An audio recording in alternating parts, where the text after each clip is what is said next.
have them measured is from time on pump to time that the cross clamp comes off. And so if within that time period you're on circuit rest, for example, it's going to skew your data. And so I like to look at a quarterly report. To me is more telling. And so we look at that and try to analyze it if we can. I do go back and go, okay, say perfusionist number 4 there. You had 2 circuit arrest cases this month, so we'll just, bear that in mind when looking at your numbers. But it didn't seem like it was hard for the guy to do once he knuckled down and did it for me. And so if any hospital is interested in these type of numbers, you can really set it up, customize it to whatever you'd like it to show. I think set your own ranges for what you like, and what particular parameter you'd like to look at over time. So I'm hope this slide here, I hope is helpful, in that it's kind of the way we've set it up.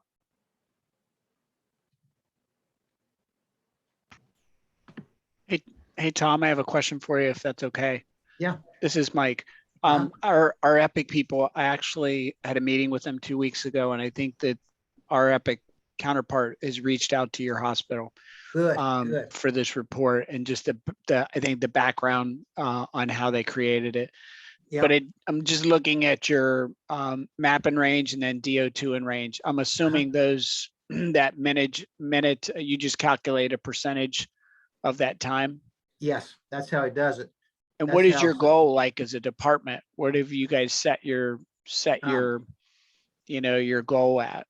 For us, like the MAP, we set between 60 and 90, and the DO2 greater than 265 as an index to DO2. Index DO2, right? Yeah, index DO2. The arterial temperature range below 37.5, and the VSO2 above 65. I think it's pretty conservative.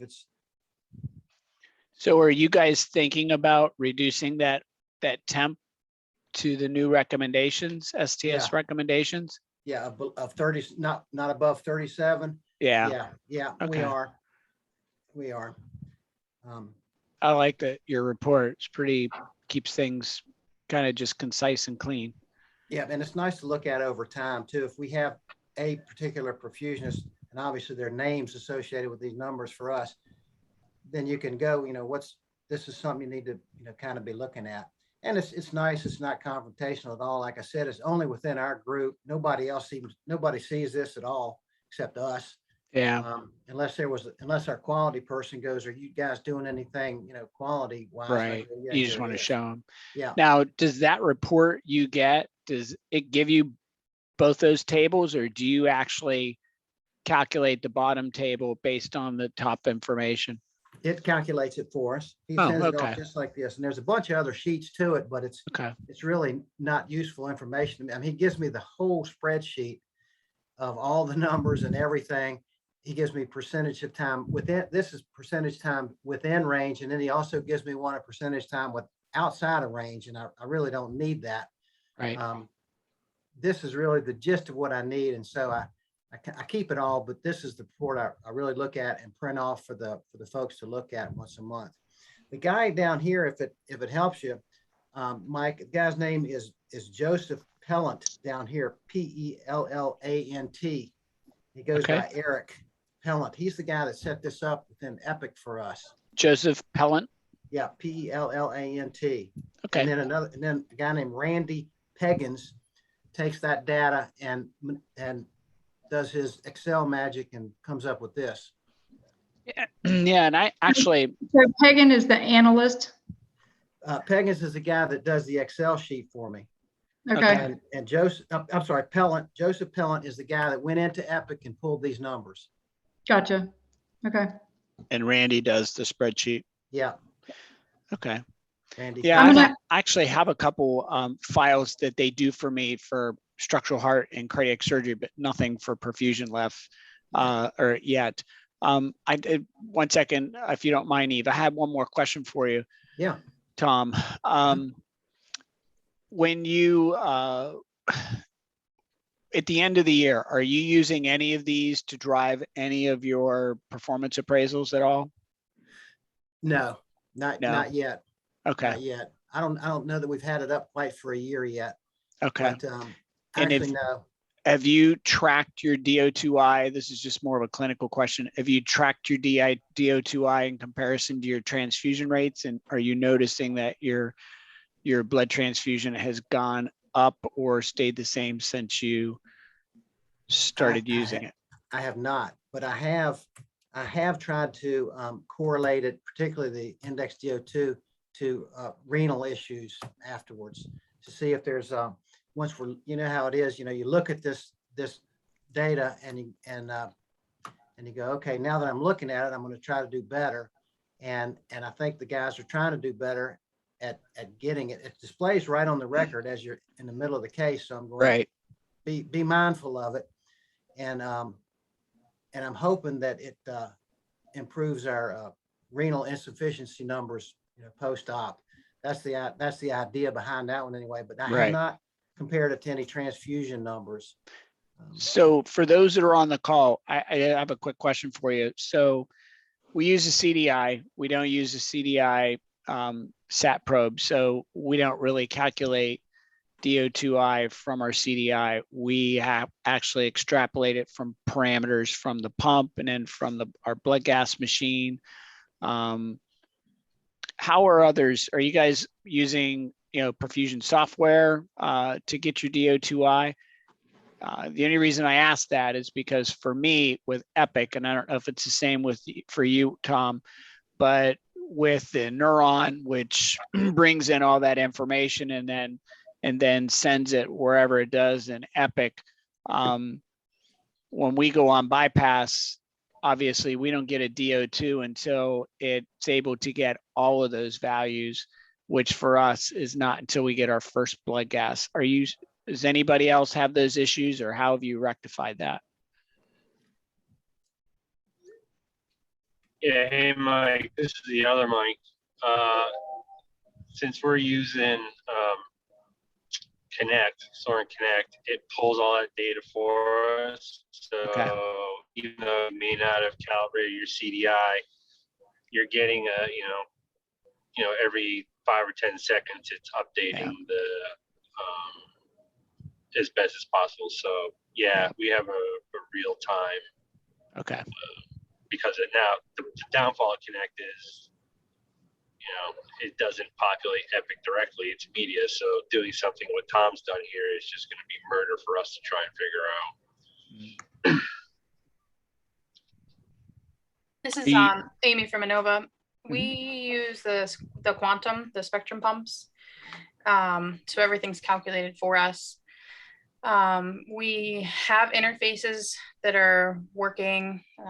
We're getting them up and running so that we'll be able to have the two talk to each other. It's just getting our Epic team to do the work to finish up the interface. But we have about 3/4 of one done now that should let us communicate with it. So. Okay. I had a couple of questions as well. Talk a little bit about how you're relating to your team members, Tom. Do you meet with them individually, or do you present these things into the group as a whole and just have a whole team discussion? Or I post it in our office as soon as I get it, once a month, and so everybody has the opportunity to look at theirs and everybody else's. And we talk about it, and then I go back in, like I said earlier, I kind of go back in and up there in that first box at the top, if there happens to be any circ arrest cases, I will say Perfusion's 2, by the way, had 3 circ arrest cases this month. And so that's kind of one of the downfalls of the thing, is it can skew you. If you've only done 4 cases that month for some reason, you've been on vacation or whatever, then it can skew you. So I try to put that number in there as well, but I go back in and manually get that one. That's not hard for me to do, because we have. Do you suppose? Yeah, thank you for that. Do you suppose at some time in the future that Epic will give you the capability of excluding certain cases into this quality report? They can, yes, they can do that. They can probably do a lot more. I just haven't decided to fight that battle yet. I'm living with what I have now, and Absolutely. it could probably do more. And it can find, yeah, if a case, say, has circ arrest in the procedure, they could exclude it or from the data if I wanted them to. I'm sure there's a bunch of different things I could get them to do. We're kind of feeling this out still, since it's relatively new to us, and seeing how it goes. And I take some suggestions from the team as to what they'd like to see, and we'll move forward with it. It's just getting with those guys and saying, okay, I want you to do this now. And talking about the CDI, Mike, that's how we get ours. It has to be a calculation to get the index DO2, and it draws some parameters from the CDI. So if you don't turn the CDI on for a couple, 2 or 3 minutes after bypass, then it won't give us that number for those few minutes, and then we calibrate that with our first gas. So it's we try to get that first gas pretty early on so that the CDI is calibrated right. And so in other words, this report is not perfect, but it's pretty good. It's good for us to look at. It's pretty close, but it's not perfect.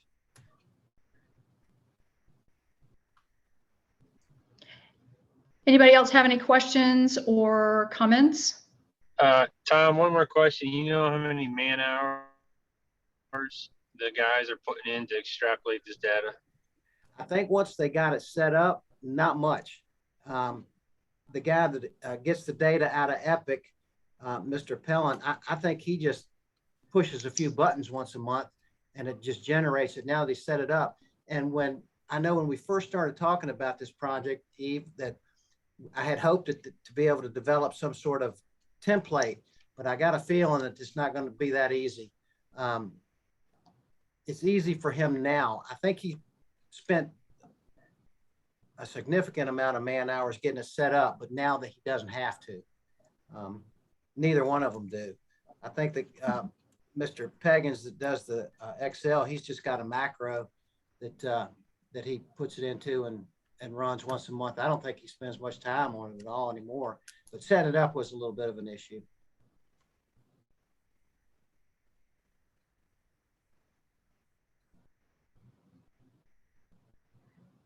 Well, Tom, I thank you so much for talking to us about it. And it's really encouraging to know that your team is using the product of the Epic report to, try to improve patient care according to these parameters.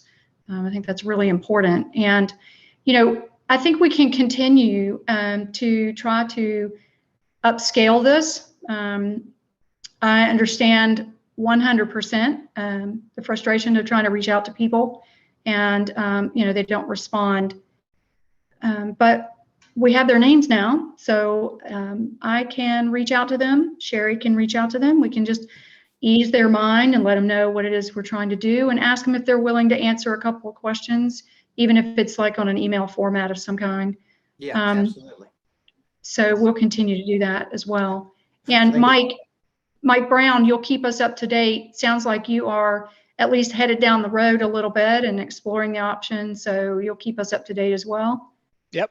And one thing I was going to add, I don't know if they've been able to do this for you, Tom, but there is a report writer in Epic that once they set up that report, they might be able to create like a crystal report for you that you might be able to run yourself. Now, I know that with some of the stuff I have, it actually has to then be uploaded into an Excel file and they have to calculate it. But like I have other testing reports that I'm able to go into Epic, and there's a name for the report writer, and I'm drawing a blank on it, but they might be able to set it up for you in there. And they also, I know for us, they may be able to just put it on all your perfusionists as a dashboard and create a dashboard. That's something that they're talking about doing for us, so that when we log in as perfusionists, you can see what your performance is in your groups. So I don't know if they'll be able to do that. Seems like Epic is different wherever you go. I know. That's I believe that's true. I believe that's true. They do have a thing where I can go in once a month and run a monthly report. That's about all I can do now myself. They did set that up for me, and I told them when we first started with Epic, I said, I've got to have at least that ability to generate a report every month of these are the cases we did, by perfusionists and so forth. So they did that for me right away. This seemed to make them cringe a little bit, but they got it done. And I think that's what's good to know is it can be done. So if you just keep on them, they'll do it. All right. Thank you so much, everybody. Great conversation about that. Let's move to the goal-directed perfusion report. And the report about goal-directed perfusion is that this group doesn't have a champion yet. Initially, you would have seen my name as champion of this particular study group. But I think this is the opportunity for somebody else, one of the other members, to pick up the leadership of this group. It's a current topic of conversation. It's ongoing. There's literature and study being done on goal-directed perfusion and the techniques and how it is driven by a team concept in the OR. So I am going to open this up for anybody in the perfusion group that is available and ready to assume a leadership position for this particular study group. You can see that we did set some objectives previously to assess specific techniques for goal-directed perfusion, discover institutions that are currently using protocols for goal-directed perfusion, and evolve and study those results. Sorry about that. It's actually one of my kids. And so, yeah, I'm going to open that up. I'll do that by email to the whole group, unless somebody here wants to lay claim to it right now. They say that you should always be at meetings, otherwise you could be on the menu. But Bridget from Winchester might be a good person to reach out to. She's been involved in our AKI calls, and I know that they've had a lot of just perfusion performance improvement practice initiatives that they've worked on that she shared with us. She might be willing to take that on, and I would imagine that whatever we adopt in the AKI protocol from the STS recommendations and the VCSQI recommendations could be part of that. Be a good start. So. Great suggestion. I'll definitely hit her up on that. Let's do this. Since we don't have initiatives to speak of per se, I wanted to introduce and talk about during this period of time a project that I had started work on and thought that maybe it would fall into the GDP group, but I'm going to open it up to everybody. Since we know that the STS AMSECT update to clinical practice guidelines on patient blood management gives us a class 1 recommendation RAP. I think it's a nice goal and kind of falls in line with our milestones and our goals to find out what RAP means. What is RAP? When we talk about it, I think each one of our institutions, each one of our groups has a different definition, uses different techniques. Sherry, do you have is that the whole thing? So I had sent this, this is just me with a very baseline set of questions, yes or no, volume questions about how you RAP. I sent it out to the GDP group, those folks that were in the GDP study group, and I did not get back much discussion about it. So I'm going to open it up to everybody at this point. And I don't expect you to read through the entire thing here while we're at the meeting, but can we scroll down a little bit, maybe, Sherry? Thank you so much. Let me send this out to you in email. I hope that you'll all take a chance to read through these questions. And let's define RAP, how we do it, and what we mean when we say that we're wrapping the system. I'm going to give you a minute just to read through some of this. Sherry, maybe we'll do a slow scroll, and maybe we'll have somebody will come up with an improvement on what's written here.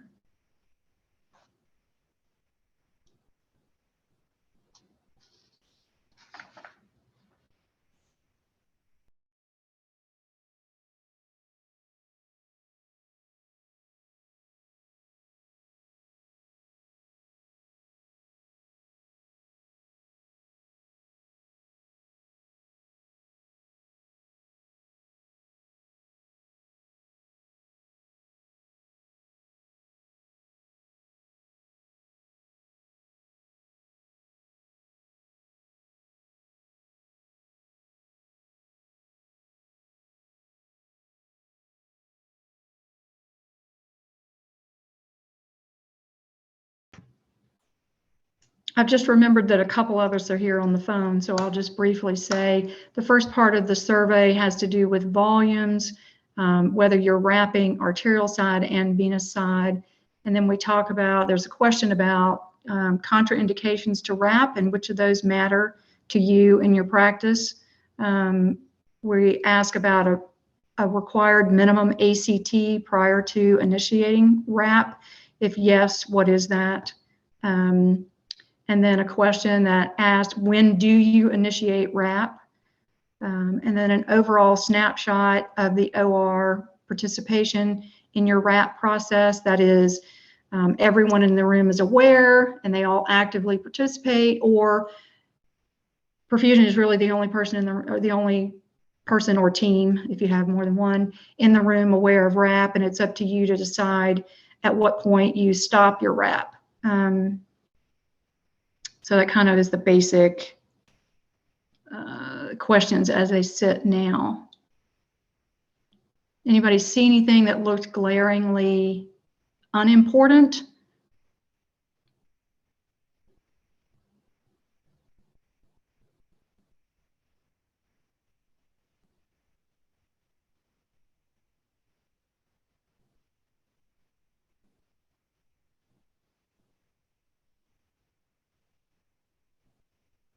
Obviously, these have to be put into the form, the correct form to gather the correct data, which we haven't done yet, or I haven't done yet. Okay. Without any initial questions or comments about it, how do you feel overall about conducting a survey to gather a snapshot view of what wrap is? We're happy to participate in that if you want.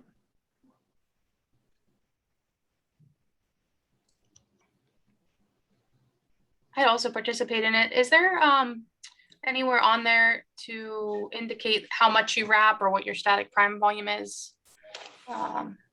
Yes, both of the things are asked. I think I just missed it. Sorry. Yep, it's right at the very first. That's okay.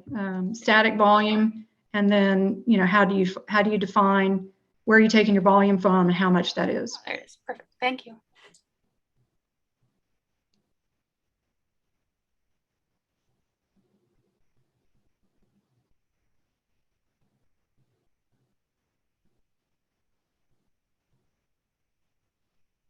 Okay, very good. I will get that out and welcome your comments, questions, additions, and improvements to that.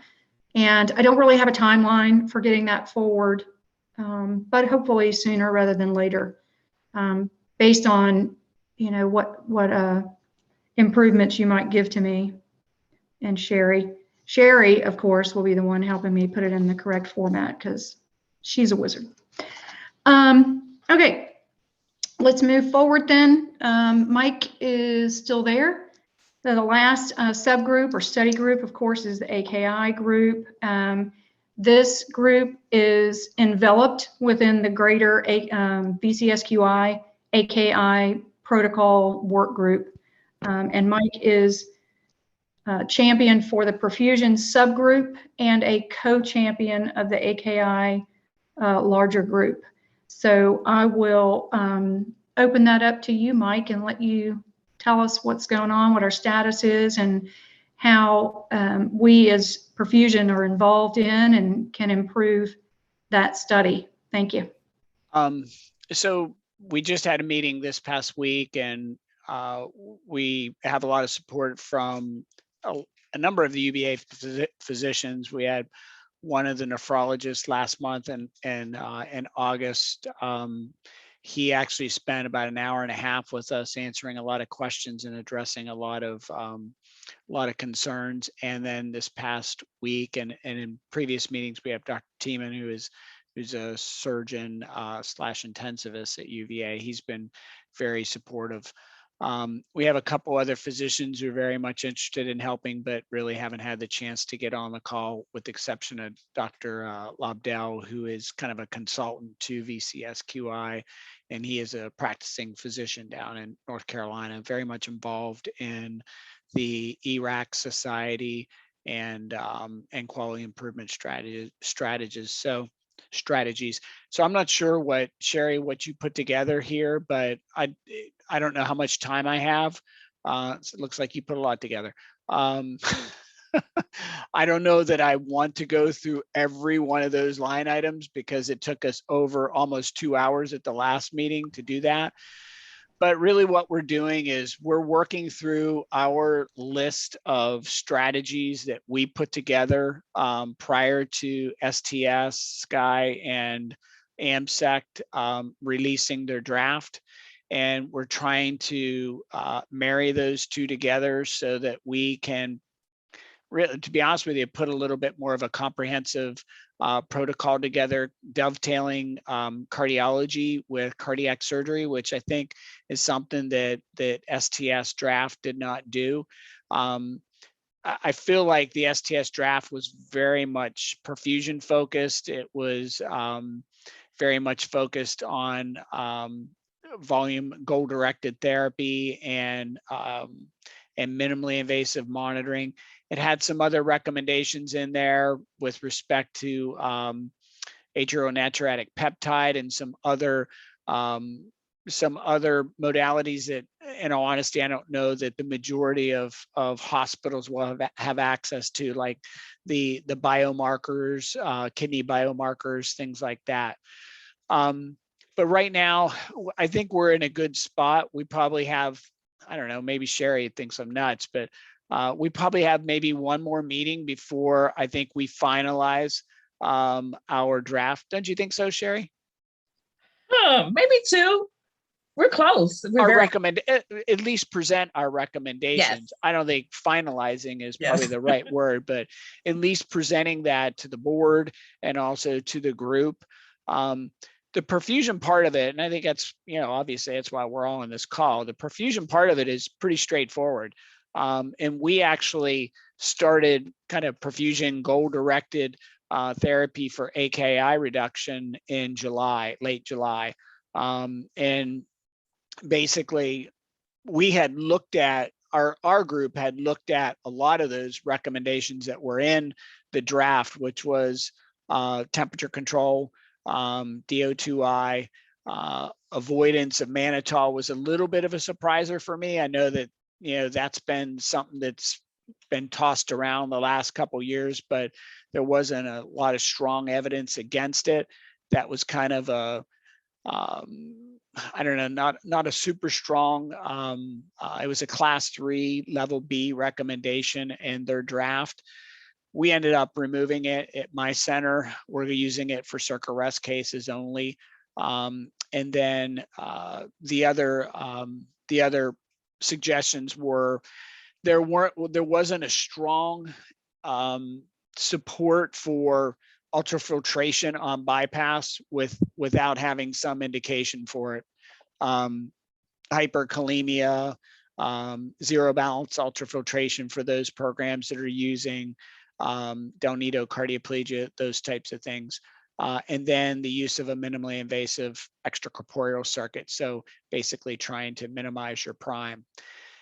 So those are the things that I think are going to end up being in this protocol. There were also some recommendations of intra-aortic balloon pumping while on bypass. I'm trying to remember what else, Sherry, because your font is super small here. But from a perfusion impact standpoint, I think those were the big recommendations. And so I don't know if anybody has implemented any of those draft items that were in the STS protocol. Has anybody taken a look at that and discussed it with your teams at your sites? You know, Mike, for us, we got rid of mannitol probably 2 years ago, maybe Yeah. 3 years ago at this point. Right. Just because we started looking at newer data, not that everything was against it, but it seemed like it was really wishy-washy whether it helped or not. Yeah. And one of our surgeons in particular is very acute or aware of what the volume statuses are based. She doesn't like hemoconcentration. She doesn't like excessive diuresis, that kind of stuff. So we got rid of that. The other thing we do is we still use albumin, but for people who are borderline on their creatinine, we've gotten rid of albumin too, just because it may lead to some diuresis if you've got the volume in the intravascular space. We've been running the DO2s, like we said, for a while now, and we're keeping them, you know, above the Ranucci 272 level.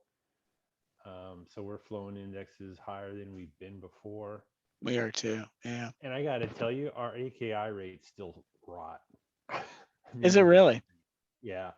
So a lot of these things that are coming out as guidelines, we're already doing some of this stuff. And I don't know, it may have nothing to do with perfusion. We can't seem to put our finger on it as a group at UVA. But we have not seen a drastic decrease in AKI rates. Eve, you can correct me if I'm wrong since you're on the specific work group, but with those things, I would say our AKI rate has not changed. So we started doing some of those. We kind of, I guess we're probably a little bit behind you guys in implementing. It took us 6 months or longer to get DO2I even onto our Epic flow sheet. It took forever. It may have been closer to 9 months. We took the mannitol out of the prime and we are actually using albumin. And of course, this wasn't in the recommendation, but there is some recommendation in from our side, from our draft, not in the STS draft, to consider albumin for less than 3.6 or 3.5 grams. So we've actually been doing that in the OR in our prime for those patients who hemoglobin is less than, I think, 3.6. We'll put in 50 cc's of either 5 or 25% albumin. From a DO2I standpoint, we've had 3 patients who had pre-op creatinines of like 2.5 to 3.0, and we've avoided AKI in those patients, which I was actually pretty happy with. And in 2 of them, their post-op creatinine was unchanged. Now, some of that may have been because it was cardiac related, but we had nephrology involved and they didn't think so. So I don't know what to think about that. The one thing that we have noticed on our end is that our intra-op transfusion has gone up. We were a very conservative program with blood just because of our surgeons. So our OR blood transfusion rate was like, for all patients, 5.5%, and for isolated cabbage was 3.7%, and we're probably somewhere around 7 to 10% now. So we have noticed an increase in blood transfusion. And like yesterday, we had a lady who, like 55 kilos, and I think her hemoglobin pre-op was pretty reasonable, but her dilutional hemoglobin on bypass was 8 grams. and her SAT's like 80%, but her DO2I was like 240. And so here you are flowing 4.6, 4.7 liters on somebody that small with a SAT of 80%. When I was talking to Christine, who was pumping the case, one of my coworkers, she and I had even said, the pressure was like 75, 80. And she said, reality is without this DO2I, I probably would have been flowing 3.9 because I would have had a SAT of 72. I would have had a pressure in the high 60s, low 70s, and I would have thought I was doing a good job. Today, her creatinine was unchanged. So, and it was a long pump run because it was a cabbage double valve. So far, I feel like we've seen some improvement, but I can't tell you because it hasn't been that long that I could say, yep, our OE ratio for renal failure is down from X to Y. So, yeah, and we haven't looked at it, or I haven't tracked it like on specific patients like that. I rely on our stats folks who put out Right. quarterly updates of AKI and cabbage, AKI and AVR, Right. AKI and AVR cabbage. And, sometimes the numbers are high, sometimes they're a little lower, but overall, again, I don't think we've seen a ton of movement downwards. Yeah. So I don't know, I've been a little frustrated with, trying to move that marker. Yeah. So what's the next thing that we're going to attempt to do? Right. Well, I really feel like, when the blood conservation recommendations came out, what was that, in 7 and 11? Was it, or was it 2002? I can't remember, but there was that huge push. And for those of you new to VCSQI, I mean, we did blood transfusion studies at certain sites. We participated in it, both intra-op and post-op with those triggers. And, Dr. Spear from Inova, he's a huge collaborator and contributor to VCSQI. He presented a paper that showed, the change in their transfusion rates and how, their prolonged vent, which is a huge indicator of morbidity, their AKI rates, their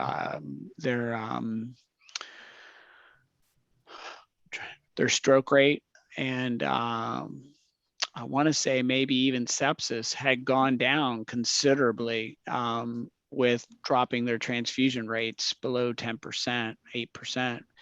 And it was published in STS. So I think a lot of programs saw the literature that was coming out, and I think things kind of went from here to there. We swung way to the other side, and from our program standpoint, I think we're heading more, I don't want to say we're becoming more tolerant of giving blood, but we're definitely being more thoughtful about giving it with respect to DO2I. Mike, I'm glad you brought that up again and paused there, because my question to you is, and I think I see that Gelvin had to drop off. He texted me and told me that he was getting a bunch of other phone calls about ECMO that's happening. So I'm sure he had to drop off. But listen, Mike,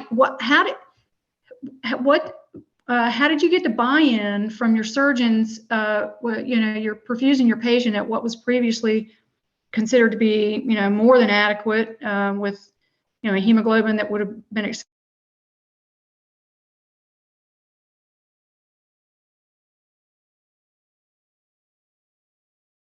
know what it is real time. Yeah. And so I sat down with them and we've implemented a lot of AKI protection strategies, of which none have worked, like Mike was saying, and built those into our Epic order sets and unrelated to perfusion. So they were very frustrated. And I said, look, here are the new recommendations. Here's the data from, the Australian guys from their studies, and they were all in. And, I look, perfusionists are like, credit. To their credit. Yeah, to their credit. And I will say perfusionists were, they're like years. Everybody has their own opinion. And so I have a couple perfusionists who are, kind of trained in the same region I did, and then I got one who didn't. And so one just likes to run people dry as a bone, and then the others are more like me. It's not that I'm generous with fluids, it's more that I look at things individually on each case, and she kind of tends to do the same thing on every case, and so was very aggressive with the hemoconcentrator. So I think what really probably pushed them to support it and even actually to drive it was the fact that they wanted continuity among all the perfusionists, which that's not a surprise for a surgeon. And so when they saw those recommendations that said, currently no evidence to support leukocyte depletion filtration, intraoperative hemofiltration, ultrafiltration, they were like, oh, that's great. I like that. Because I think this is what we were seeing. We were seeing people who were intravascularly dry in the ICU and their lactate climbing and acidosis. And in a certain population of patients who, have a low EF, those people were heading towards AKI. And so what we decided was to back off on our transfusion conservation. It's not like we're giving blood away. We're only giving it when it's indicated by DO2I. Okay. We've kind of backed off on the hydration in the OR, meaning that we had set limits because 10 years when I first started this, we were tracking fluid intake in the OR, like from anesthesia and for perfusion. And we had a couple cases that were wet, basically freshwater drownings. And so we were trying to get continuity. And I think what ended up happening is there was this competitive spirit in anesthesia, whereas, one person gave 1,700 for a routine cabbage and another person gave 500. And so what we were able to do is to track back and see that some of these people that are only getting 500 or heading to the ICU with a hemoglobin just under 8 really ended up getting AKI and ended up having a lactate of 12 in the ICU, and it's just a spiral of events. We see and it so too. the physicians were just like hands up. They were like, whatever you guys want to do, we support it as long as you have the evidence. So that's what we did. And we sat down in a group and they actually said, this is what we're going to do. And the one thing that I thought was amazing about it is that a couple of my people had mentioned, and rightfully so, that one of the surgeons uses a smaller aortic cannula. And we showed him the flow chart from the cannula and said, look, if we're going to do this, you got to change your arterial cannula. And he was all in. And, our heart surgeons do not like to change their arterial cannula. Nobody does. No, they don't. Thanks for that, Mike. I appreciate all that input. No worries. And it's good to know. We need to close up. Sherry has to go on. We're all going to transition maybe over to the VCSQI meeting. I want to put this out here for the group. I see that Amy's still here, Mike, Tom's still here.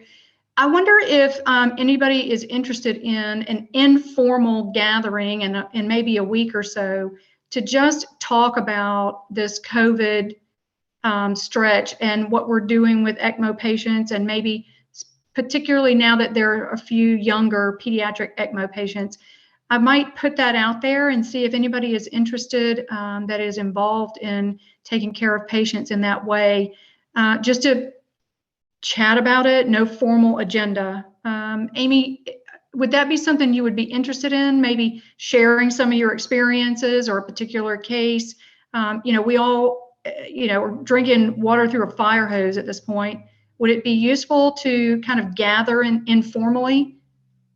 Sure. Yeah, I could definitely do that. And if there's something that, anyone's interested in, hearing about, or specific questions, you can shoot me an email and I can, we don't sit bedside. So I can get that information though, beforehand, if that would be helpful. So we'd be happy to. Yeah. That'd be awesome. And maybe I could ring Carol Ann in, or maybe even one of our chief or our lead ECMO specialists. We'll see. I'm going to try to put something together and see if we can get some folks interested in that. Thank you so much today for being here. I enjoyed myself. I thought it was a productive meeting, and it's so great to hear from Mike and from Tom. We'll try to get a champion for the goal-directed perfusion. If it all ties together. What we do for AKI ties into DIO2 and goal-directed perfusion. And Tom's progress on the EPIC charting is phenomenal. So great to hear that, and looking forward to scaling that and getting in touch with that EPIC team, trying to pull them out of their IT web a little bit. We're not that scary. So thank you again for coming today. Please let your colleagues know if you find this time valuable, if you find the group valuable, reach out to your colleagues and remind them to come to the meeting the next time we get together. It will not be as long as it was between these two meetings. And also, in a very open way, please communicate with me and with Sherry. Let us know if you find value in the group, if you have found some value in belonging to this VCSQI perfusion group. And if not, let us know what we can do to add value to your practice, add value to our patient care within the Commonwealth. Any of those things that we can do to keep this group viable, we're happy to make those changes and welcoming your recommendations. So that's it for me. Sherry, are you still there? Yes, I am. Oh, yes. Okay, so in a second, you should all join into the main room to gather for our shark meeting. Thank you all for attending. Bye.